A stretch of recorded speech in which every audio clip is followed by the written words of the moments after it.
I started my 30s in a picturesque world. I had a supportive husband, a budding photography career, Saturday breakfasts with friends, and a daughter who proved every day that motherhood was rich and rewarding.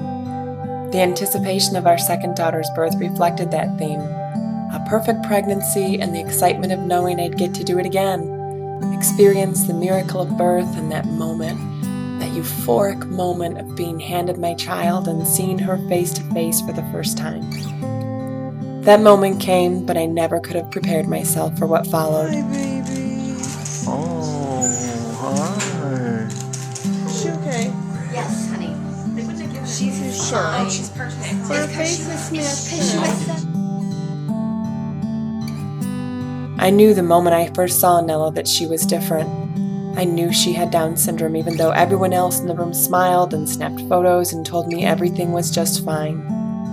And my world collapsed as I held my new daughter. Moments that should have been sealed with joy and tears and elated happy birthdays. I was numb. I was grieving the loss of the child I had expected, while the child I welcomed looked into my eyes and begged me to love her. That was my defining moment.